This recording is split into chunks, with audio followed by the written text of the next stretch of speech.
Atos dos Apóstolos, no capítulo 13. Como os irmãos sabem, nós estamos no mês da juventude. Os jovens estão mais à frente da direção de culto, das ministrações dos dízimos e ofertas, também do louvor, eles estão mais à frente.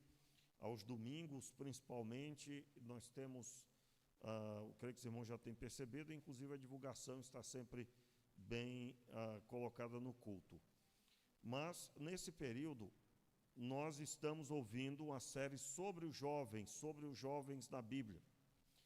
E eu comecei a falar desse assunto no jovem, talvez o jovem mais famoso da Bíblia, depois do próprio Jesus, no sentido de que Jesus é o mais famoso da Bíblia, não tem para ninguém.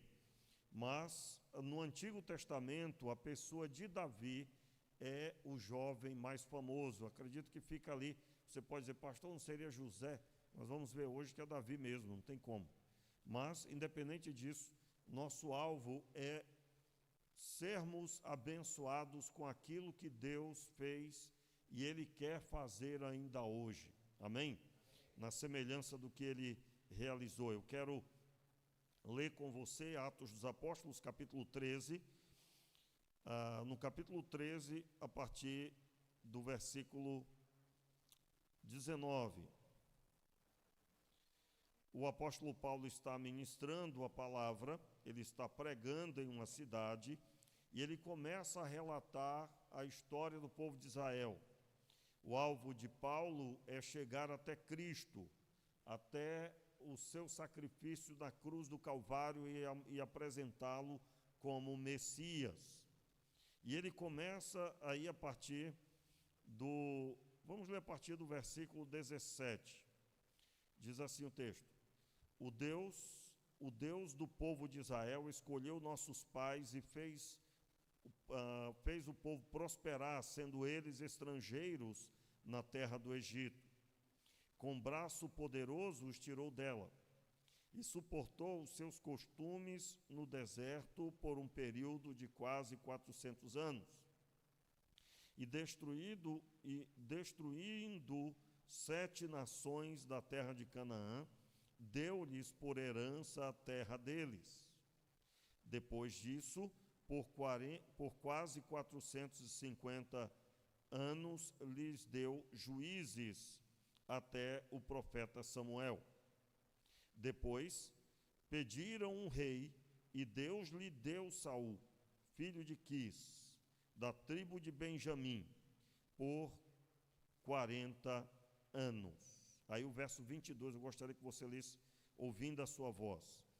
Quando esse foi rejeitado, levantou-lhe como rei Davi, da qual deu testemunho, dizendo: Achei Davi, filho de Jessé, homem segundo o meu coração, que fará toda a minha vontade. Vamos ler aqui juntos, verso 22. E quando este foi rejeitado, levantou-lhe como rei a Davi, ao qual também deu testemunho e disse: Achei a Davi, filho de Jessé, homem conforme o meu coração, que executará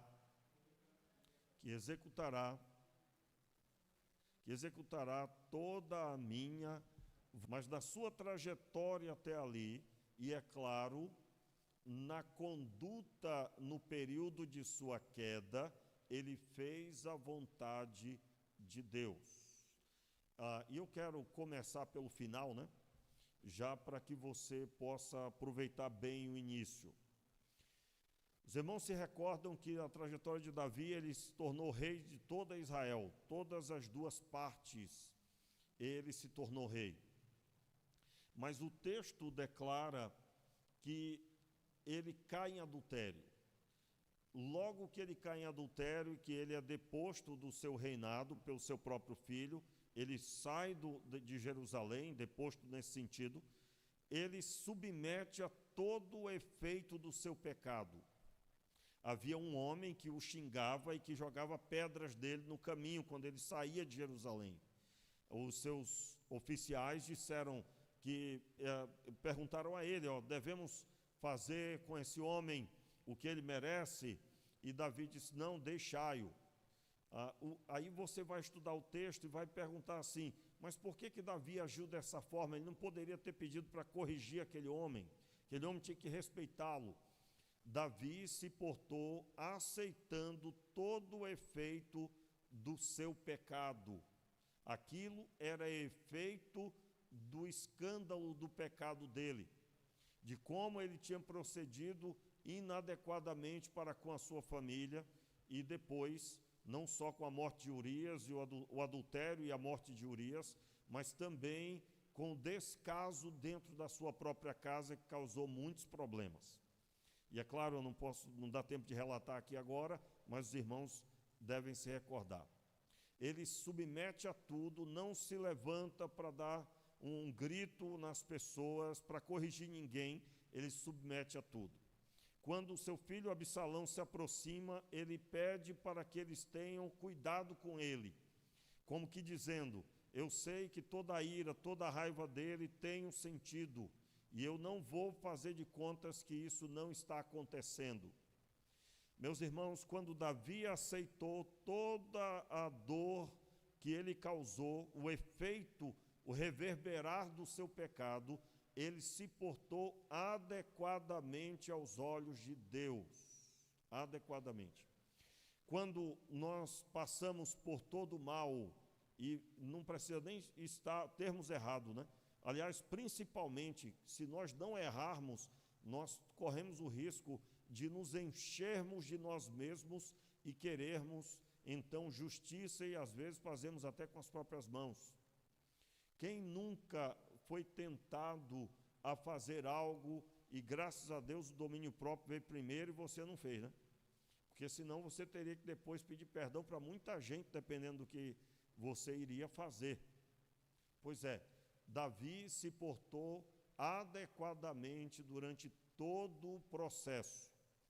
E é aí que está um homem segundo o coração de Deus. Eu quero aqui corrigir algo que na nossa mente precisa estar muito bem corrigido.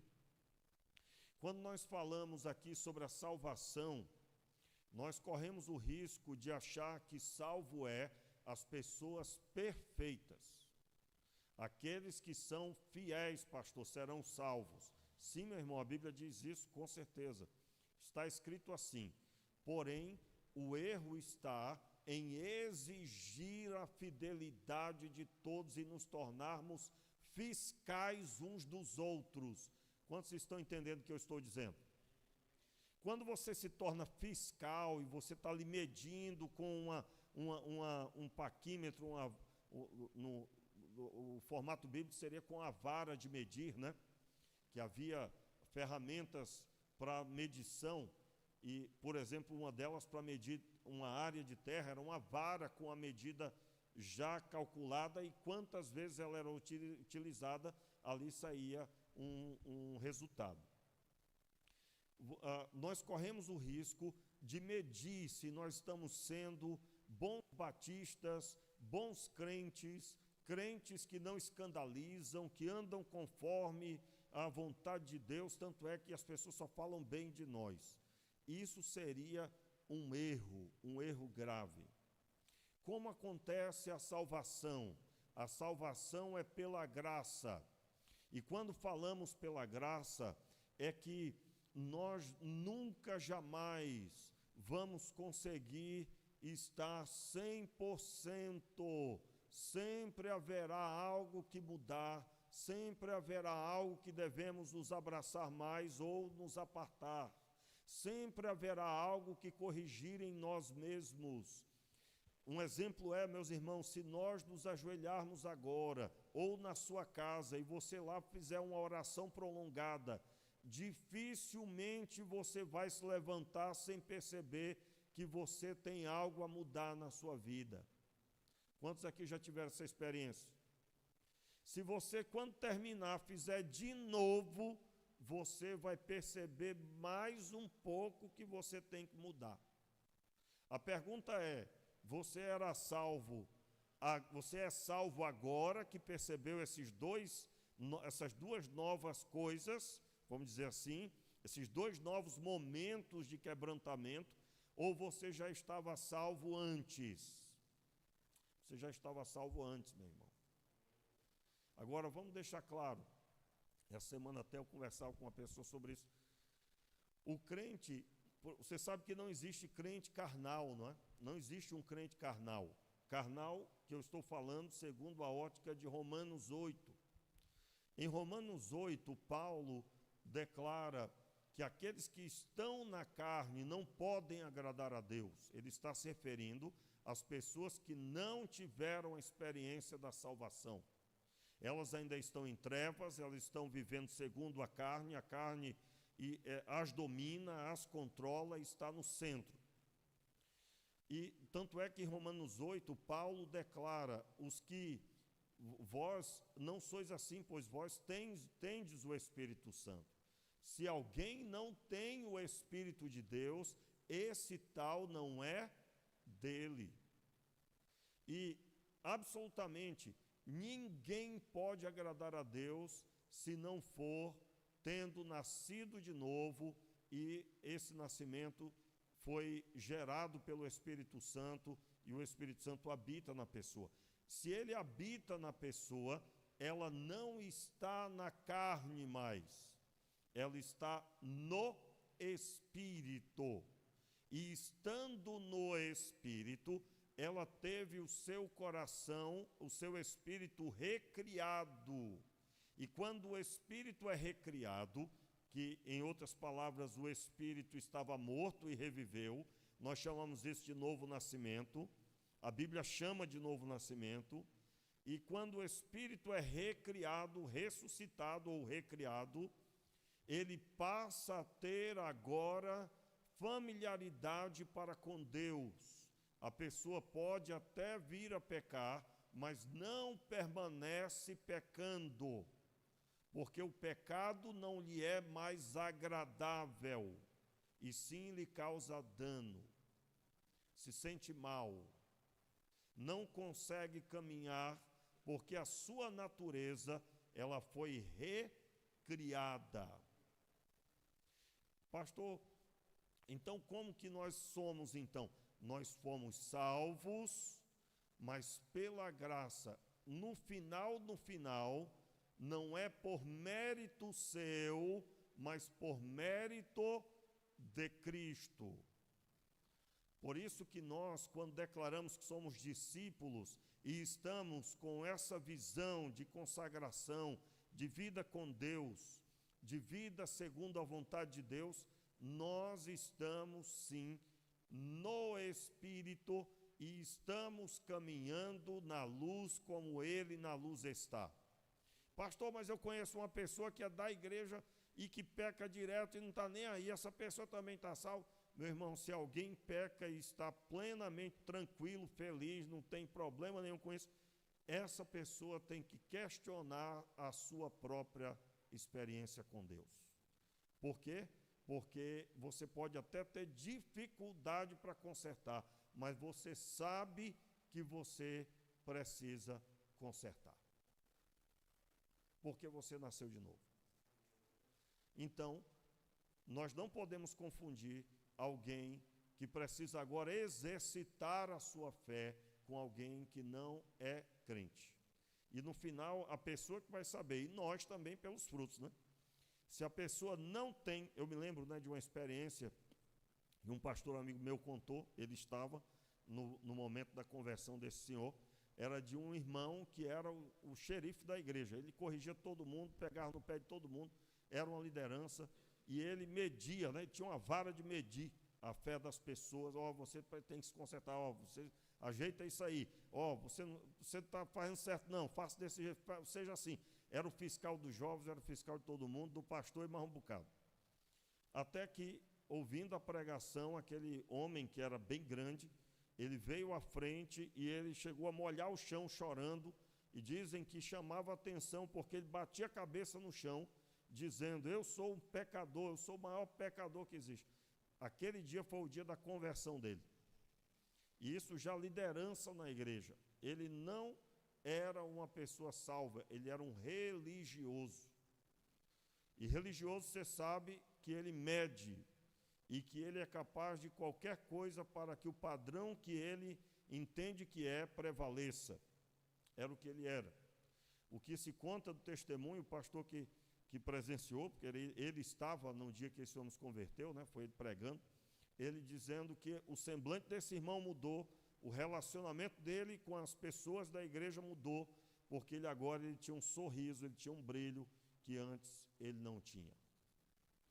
Então, tendo dado essa introdução, ainda que eu não vou demorar, eu preciso entender um homem segundo o coração de Deus. Porque qual é a pergunta logo que se faz quando se lê o texto de Atos que acabamos de ler?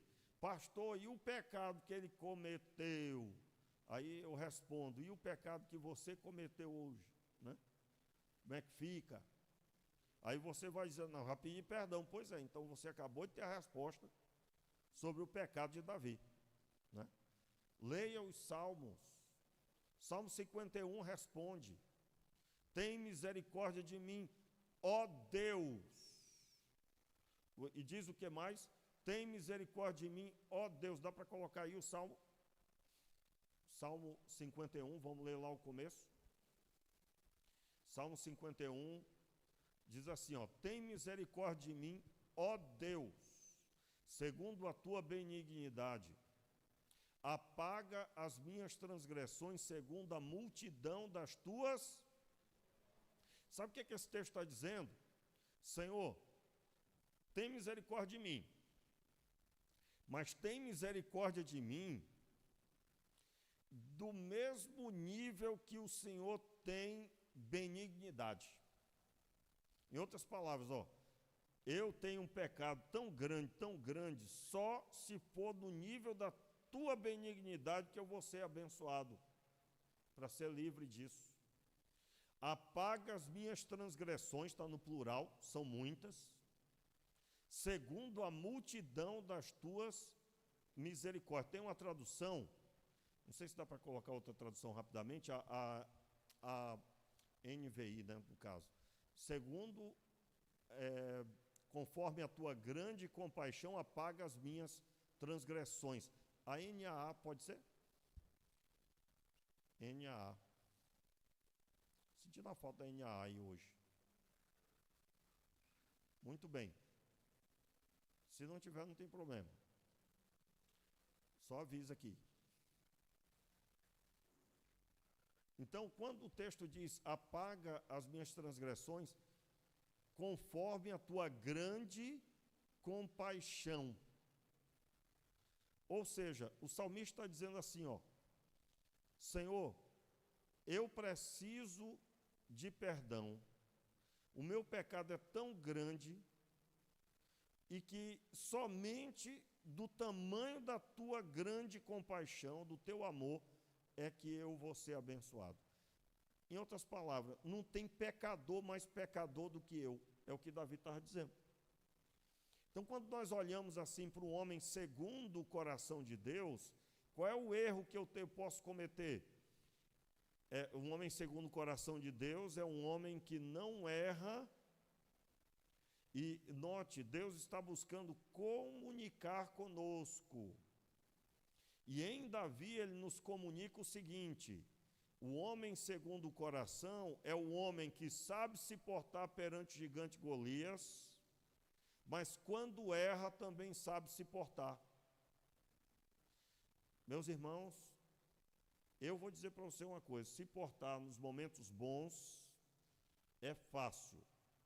Se portar nos momentos de derrota é que é o grande desafio. Não é? Ter fé quando não tem dinheiro, por exemplo, não é? Ter fé com dinheiro para pagar as contas, tudo bem. E ter fé para pagar as contas sem ter condições. Não é? Do mesmo jeito, ter fé que vai ser curado sentindo a dor. Orar pelos outros, você não está sentindo nada, não está passando nada. Mas quando você está sentindo ali no seu corpo, esse é o grande desafio. Então, Deus em Davi está comunicando conosco que ser segundo o coração não é só os acertos, mas é também saber se portar nos erros. Mas eu gostaria de observar agora com você, aliás, vamos prosseguir um pouquinho mais, eu li só o verso 1, né? Salmo 51, aí depois, verso 2, lava-me de toda a minha iniquidade e purifica-me do meu pecado. Pois eu mesmo reconheço as minhas transgressões e o meu pecado está sempre diante. O que ele está dizendo aí? Eu sei o que eu fiz. Sempre está diante de mim. Isso é uma característica de alguém que teve uma experiência com o Senhor. Então, o pecado está sempre diante de mim. Eu sei o que era para me ter, e não é o pecado. Né? Depois, contra ti pequei e fiz o que era mal aos teus olhos. Irmãos, eu preciso falar isso aqui. Aliás, desde o começo da pregação, isso veio muito forte ao meu coração. Eu vou trazer aqui à existência, mais uma vez, o ensino que eu tenho buscado implantar há bons anos já. Não existe Antigo e Novo Testamento. Esqueça isso, pelo menos agora, para entender o que eu vou falar. Eu falo umas coisas que escandalizam assim no começo, né? Esqueça o quê, pastor? Meu Deus, o senhor falou uma heresia agora. Calma. Acordou? Vamos lá. Não existe Antigo e Novo Testamento. Existe uma única mensagem. É sobre isso que ele quer que olhemos. Um Deus que nos ama. E na terra, tanto no Antigo como no Novo Testamento, são os mesmos homens distantes de Deus, que Deus quer aproximar-se, trazer para perto dele. E quando eu digo aproximar-se e trazer para perto, eu estou falando do Deus responsável pela sua criação. Eu não estou exaltando o homem, porque você sabe que nós temos pregações e cânticos do nosso tempo que estão ali polindo o coração dos homens, colocando os homens no colo, colocando a cabecinha dos homens para chorar no ombro, e eu não estou falando disso, isso aí tem que ser abolido, retirado, jogado fora. Toda a ênfase da Escritura é dele, é do Senhor. Com afagos espiritualmente falando, ninguém há de conhecer o verdadeiro Evangelho.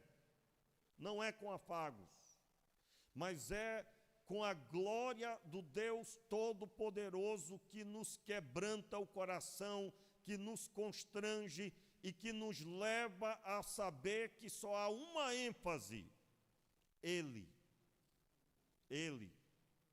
A ênfase é dele. Por isso que eu vivo dizendo, todo crente tem que ter, de vez em quando, uma experiência de sentir a sombra da presença.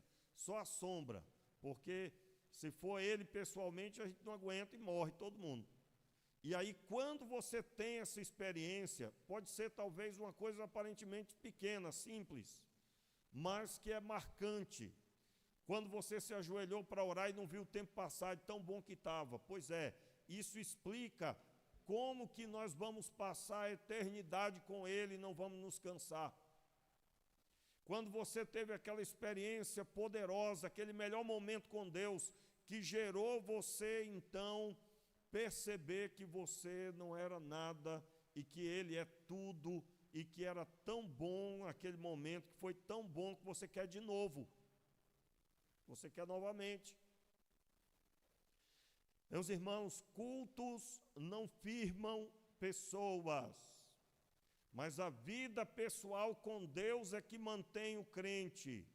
Os cultos é um apoio ali, mas o que mantém o crente é ele andar na presença de Deus. Porque absolutamente, já me perguntaram, né, pastor, por que não tem culto todo dia? Eu digo, está repreendido. Hein, irmãos? Por que não tem culto todo dia? Está repreendido aqui na igreja, irmão, ter culto todo dia. Por quê? Porque a dona de casa precisa estar em casa para se alimentar com sua família. O pai de família precisa estar em casa para sentar à mesa. O homem trabalha o dia todinho, a esposa fica sem ver o marido o dia todinho, à noite, todo dia vem para o culto. Você já imaginou um negócio desse? Não, irmãos. O culto continua sentando à mesa. O culto continua ouvindo os problemas, os desafios. Então, nós estamos aqui no culto domingo à noite, mas continuamos no culto quando saímos. Porque o que é culto? É Deus olhar para nós e se alegrar com as nossas vidas. E Ele só se alegrará se Ele olhar para nós e ver a pessoa de Cristo. Então, aí você entendeu, eu faço de propósito só para dar uma, né? Só para você ficar assustado, né? Pastor, como assim? Está repreendido. Ou seja, nem só de culto viverá o homem, né, irmãos? No sentido que você tem que ter tempo para estar executando o que tem aprendido de Deus em família, em comunhão, e principalmente, se você tem filhos, você tem que dedicar tempo, tem que ter relacionamento. Então, quando nós olhamos para a Bíblia, qual é o erro nosso? A gente fica medindo o Antigo e Novo Testamento. Eu posso fazer isso estudando a Bíblia, mas eu não vou deixar de lado a grande mensagem. Qual é a grande mensagem? Deus está se comunicando. Deus está se comunicando com os homens. E a ênfase é, Ele deseja ter os homens com Ele. Ele deseja comunhão com eles. E Ele proveu condição para isso. Então, essa é a grande ênfase. No Antigo e no Novo Testamento, o homem é pecador. No Antigo e Novo Testamento, Deus ama os homens. Deus deseja abençoar os homens. E nós devemos ter isso no nosso coração com ênfase. Então, quando olhamos para Davi, nós precisamos observar, e aí eu encerro observando, abra aí a sua Bíblia, vou só recapitular e ler o último texto, o texto de 1 Samuel, no capítulo 17, na quarta-feira passada nós observamos, do verso 1 ao verso 11, que narra o gigante Golias oprimindo o povo de Israel por espaço de 40 dias. Nós lemos aqui, 1 Samuel 17, você pode abrir a sua Bíblia, 1 Samuel 17, do verso 1 até o verso 11, onde está listado esse problema. Davi é enviado por seu pai, está aí a partir do verso 12, acompanhe, capítulo 1 Samuel 17, o versículo 12 até o 19, ele é enviado pelo seu pai para levar alguns pães, queijos, para levar algum agrado para os seus irmãos e também para o responsável do exército. E ele foi até lá para trazer notícias dos irmãos. Ele tinha 3 irmãos mais velhos no exército. E ele, quando chega, ele vê o gigante Golias afrontando o povo, afrontando o exército, pedindo que só um homem lutasse contra ele. E aí ele pergunta, o que farão a este homem? Né? Ele quer saber como que vai ser resolvido aquilo. Ele é só um menino, ele é só um garoto. Qual era a idade dele? Ele tinha entre 14 e 17 anos. Não tinha mais de 17 anos. E ele se aproxima, deixa as ovelhas de seu pai com um guarda, com um responsável, e ele vai até lá levar aquele alimento, aquele agrado, e ver como é que estavam os seus irmãos. Davi era um garoto de recado. E era o mais novo que cuidava das ovelhas de seu pai. Qual é a característica que nós temos que aprender observando Davi? Meus irmãos, a postura de Davi não impedia a conduta, aliás, a missão de Davi não o impedia de buscar resolver os problemas. Ele vê o gigante e pergunta, o que farão ao homem que vencer este homem?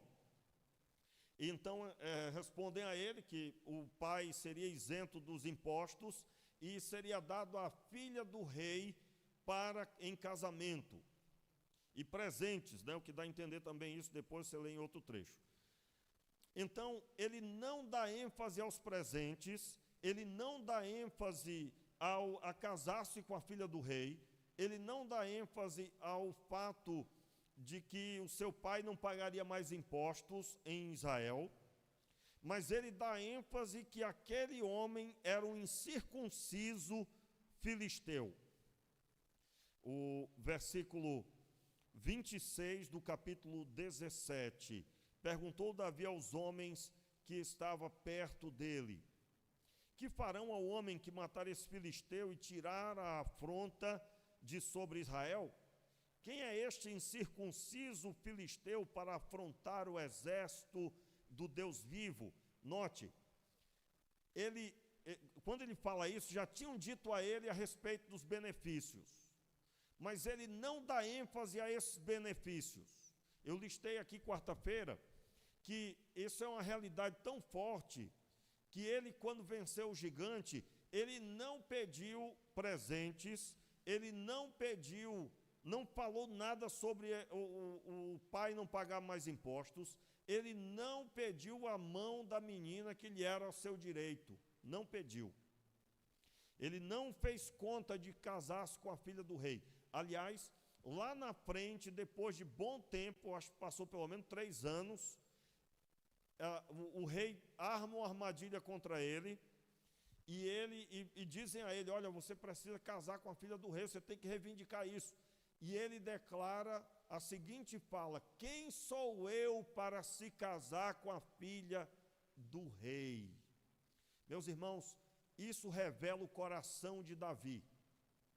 O coração de Davi era um coração aprovado por Deus. Qual era o erro? Qual seria o erro dele?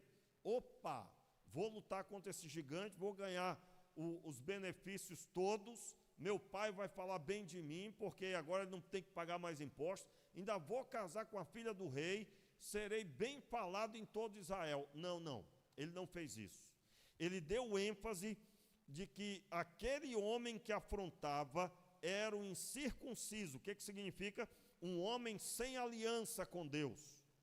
E ele deu ênfase que aquele homem precisava ser vencido para retirar a afronta de sobre o exército do Deus vivo.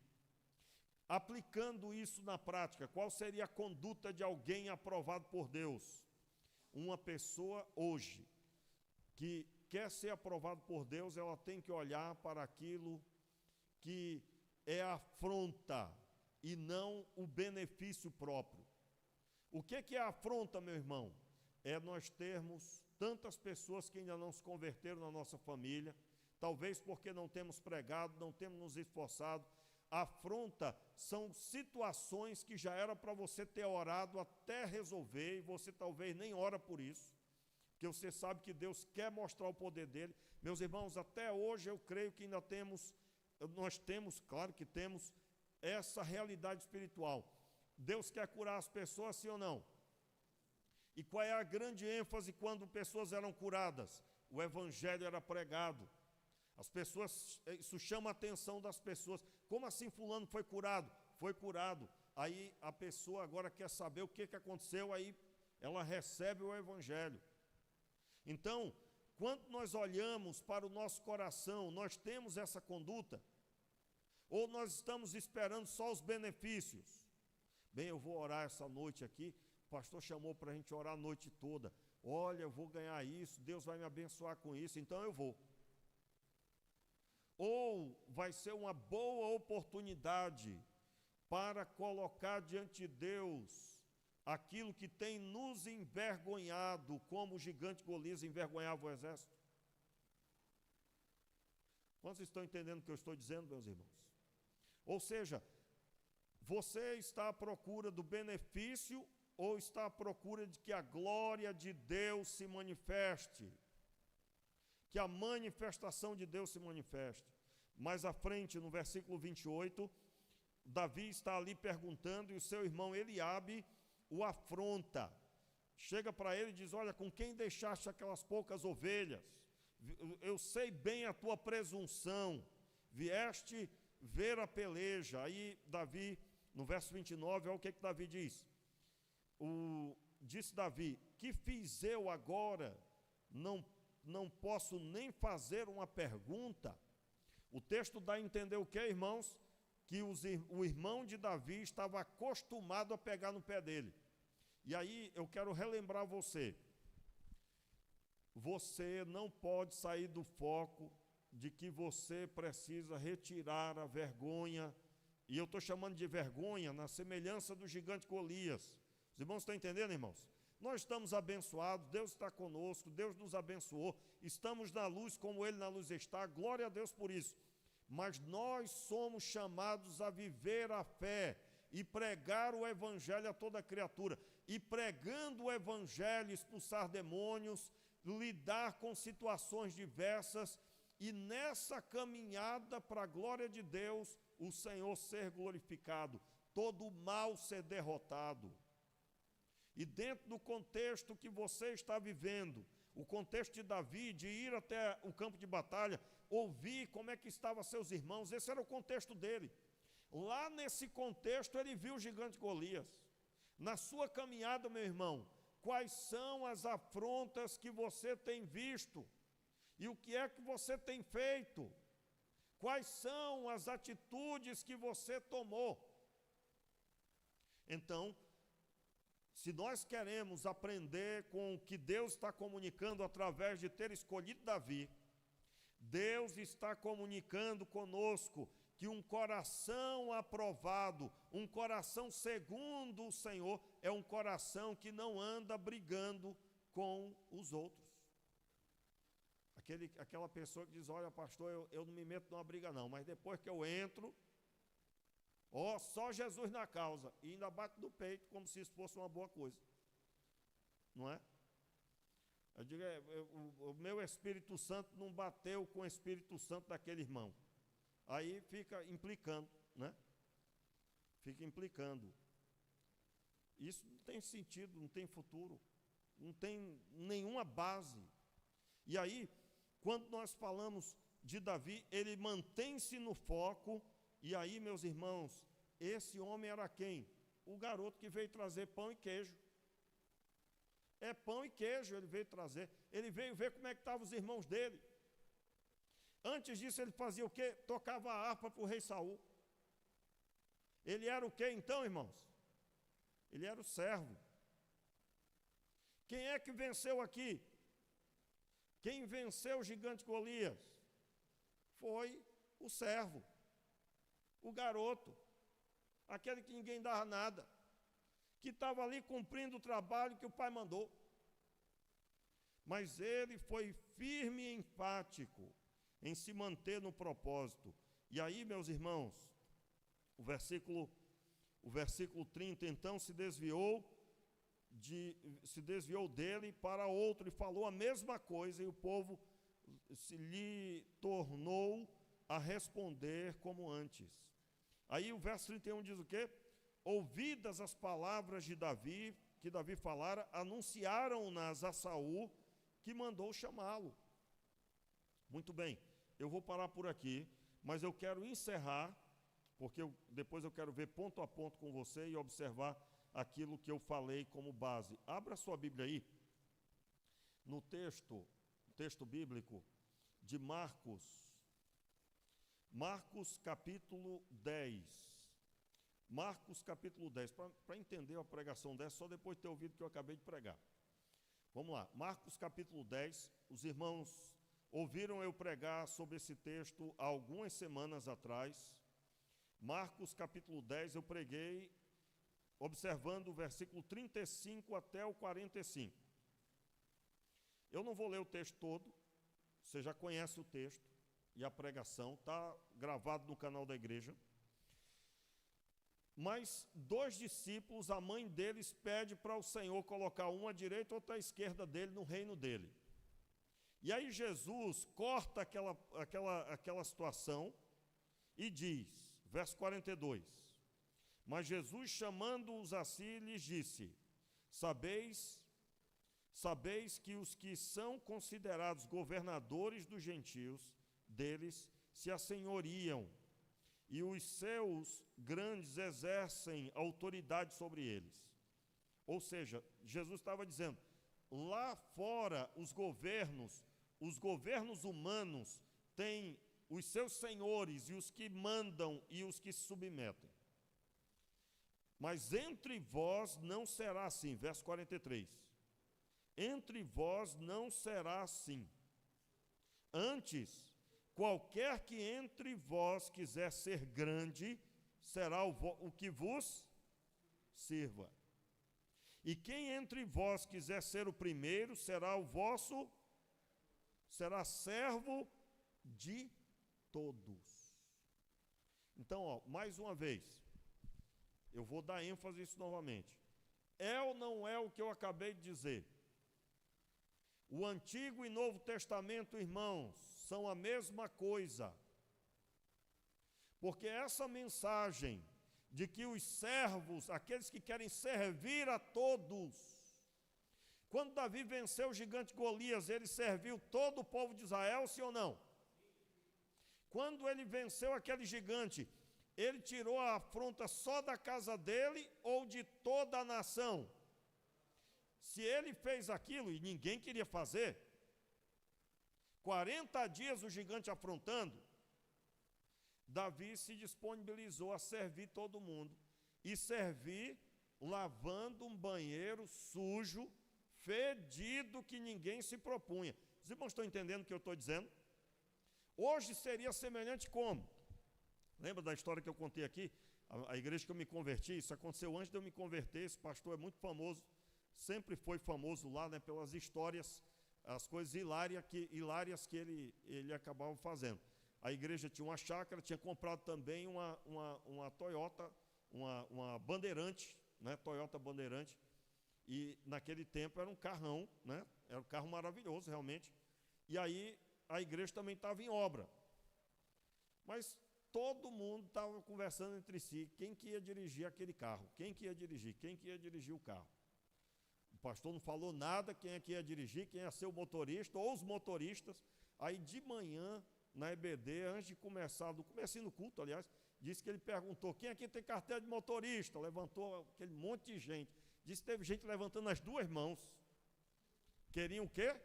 Dirigir o carro. Aí ele disse, beleza, meus irmãos, agora quando terminar o culto aqui, eu quero que cada um pegue um carrinho de mão, que nós vamos carregar aqueles tantos milhares de tijolos que estão lá fora.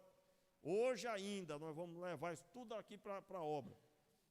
E aí aquelas pessoas, eu não preciso dizer para você, né? Ali tinha gente de alto nível, entre aspas, no sentido financeiro, de posição no Estado, né? A igreja que me converti era quase o quartel da polícia militar e do exército. Tinha de tenente, capitão, coronel, era assim. Aí ele fez isso, e aí você imagina como é que foi. Aquele pessoal pegando em tijolo, né? Pessoal da Justiça Federal, pessoas que trabalhavam em escritórios de alto nível da justiça, ali naquele dia de manhã. Você acha que foi como isso? Então, essa visão de que nem tudo eu vou fazer, é o que estava acontecendo naquela hora. Eu é que não vou morrer lidando com esse gigante. Mas o garoto, que era servo do pai dele, servo de seus irmãos, que trouxe uns presentes para o chefe da guarda, foi esse homem que conseguiu vencer. E no Novo Testamento, quando nós olhamos para a mensagem de Jesus, Jesus está exatamente chamando os discípulos para entender a fé. No reino de Deus, os vitoriosos, os que vão vencer o gigante Golias, são servos e de todos. Por isso, meus irmãos, que por mais que eu seja o pastor, eu não tenho nenhuma, eu digo por mais, porque você sabe que tem gente por aí que não consegue visualizar isso. O pastor, ele tem que estar de trás de uma mesa e com a Bíblia aberta. Comigo não tem essa história. Se estiver precisando fazer massa, fazer cimento, o negócio é o seguinte, nós temos que servir. Se for preciso ir ajudar alguém, se for preciso fazer alguma coisa para abençoar alguém, nós temos que fazer, e é o diácono, é o vice-presidente, é o pastor, é todo mundo, porque acima de tudo nós somos cristãos. E cristão de verdade é o que serve. E se você não serve para nada, né? Tá feio o negócio. E aí eu quero orar com você agora. Por quê? Porque a vitória naquele tempo e hoje ainda é manifesta através de servos. Fique de pé no seu lugar e vamos orar. Meu Pai, tenha misericórdia de nós e nos abençoe, Senhor, com entendimento para caminharmos segundo a Tua vontade. Oramos, Pai, pedindo que o Senhor retire de nós toda altivez, toda soberba, todo pensamento, Senhor, contrário ao Teu propósito. E absolutamente, Senhor, seja o Teu nome glorificado, que nós possamos, Pai, realizar a Tua obra, independente do momento que estamos vivendo, independente daquilo que estamos fazendo. Senhor, seja o Teu nome glorificado, e que nós sejamos servos, Senhor, uns dos outros, para a glória do Teu nome, se nos submetendo ao Senhor, para que o Senhor seja glorificado e o Rei